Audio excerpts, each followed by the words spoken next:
Hello everybody, it's Glenn Depke from Depke Wellness, and we're going to talk a little bit about the metabolic factor today, but the bulk of our conversation today is I'm going to provide you the 6 Depke Wellness fat and weight loss tips as we move through this video. Before we get into that, I want to share a little bit about the metabolic factor, which is a program put on by Dr. Johnny Bowden. The reason why I have rather intensely marketed this program is because last year when the Depke Wellness followers who purchased this program followed the program, there was a really high level of success. I mean, heck, even one of my family members purchased the program last year, and she lost over 20 pounds in 22 days, continued the practices past the time frame of the program, continued to lose significant amounts of weight, and honestly changed her life. Yeah, so when I hear feedback like that, hear of all the success, by all means I want to promote that program again. Right now, but here's part of the reality of this though. Not everybody is going to buy the metabolic factor and follow that program, right? Yeah, so that's why I wanted to take today to provide the Depke Wellness top 6 tips that you could use to actually help enhance your fat and weight loss desire.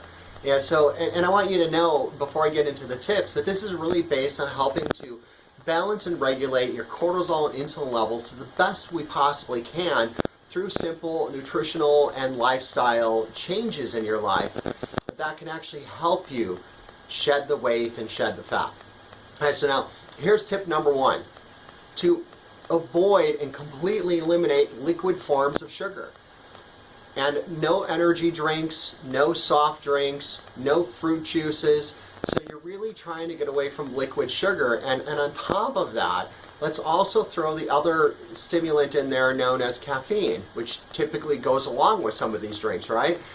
So if you can actually, for at least 30 to 60 days, eliminate any forms of liquid sugar and caffeine from your diet, that's going to be so helpful because those are stimulants to your adrenals, which will raise cortisol, which will throw off insulin, which will lead to you promoting fat gain and weight gain. So by eliminating the sugar and the cortisol, you can turn that around. Now, tip number 2 is to eat low glycemic carbohydrates. This is easy nowadays. Just go on the internet and do a search for glycemic levels of carbohydrates and make your 80% of your choices of low glycemic carbohydrates, 20% of moderate, and eliminate the high glycemic foods. You know, because it's the glycemic level of your carbohydrates that really has an effect on not only glucose, but then insulin and then cortisol, and again leads to fat and weight gain. All right, now tip number 3 is to eliminate grains for the next 30 to 60 days. Now, not everybody needs to be completely grain-free, but I'll tell you right now that the lectins in grains for a high percentage of the people are considerable inflammatory foods. And when you increase inflammation, you also increase fat cell production, hence fat and weight gain. Yes, so eliminate grains over the next 30 to 60 days will be the 3rd tip to help you with your fat and weight loss goals. Now, tip number 4 is to exercise first thing in the morning. I know a lot of you are thinking, Glenn, there's no way I have time to exercise, there's no way I can do this, but here, let's make it easy.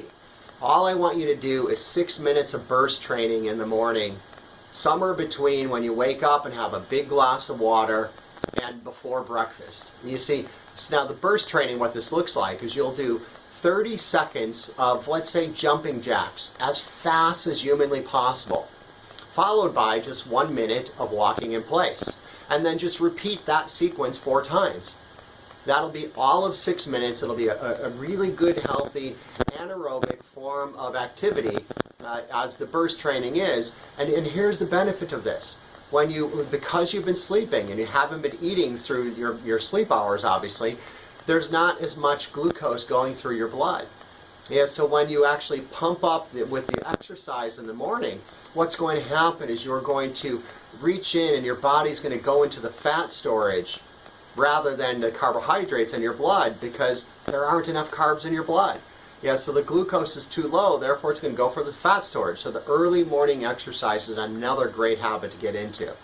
Right now, the 5th tip is the one that most people just don't think about, but it's improve your sleep habits. Get to bed earlier. Sleep, just do whatever you can to achieve approximately an 8-hour night of sleep with waking up as close to sunrise as you can and backing up from that about 8 hours or so. You know, a good rule of thumb is to go to bed somewhere between 9:30 and 10:30 and then wake up close to the time the sun comes up.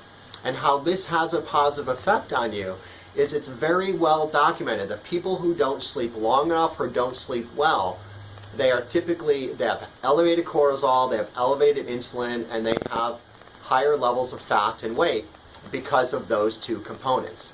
So increasing and improving your sleep levels is another positive habit.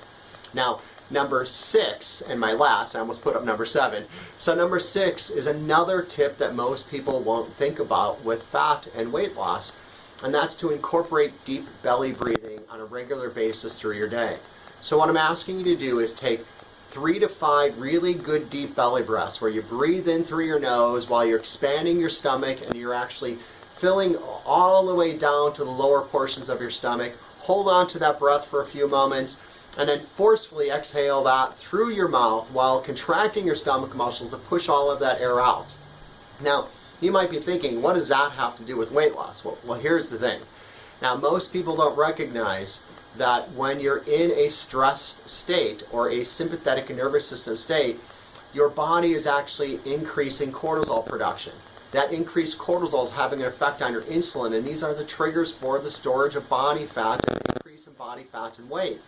So when you can actually take 3 to 5 really good deep belly breaths each hour of every day, there's a physiological fact is that you cannot take a deep belly breath and be in a stressful response at the same time, because the belly breath is a parasympathetic nervous response. It's a relaxed response. So the more that you can create that relaxed response with belly breathing through the day, the lower you're going to actually be able to create your cortisol levels to be, which is going to have a positive effect on lowering your insulin levels, which will have a positive effect on allowing you to lose weight and to lose fat. So there's your top 6 Depke Wellness fat and weight loss tips that you can incorporate today. I would actually follow these tips for a minimum of 30 days, but preferably for 60 days. And for those who are actually still interested and you're going to get into the Metabolic Factor program, we'll have one more email going out on Saturday for you to jump onto that program if you choose. But if you don't, you've got your tips right here, right now from Depke Wellness. And I'm Glenn Depke from Depke Wellness, helping people feel better, and I thank you.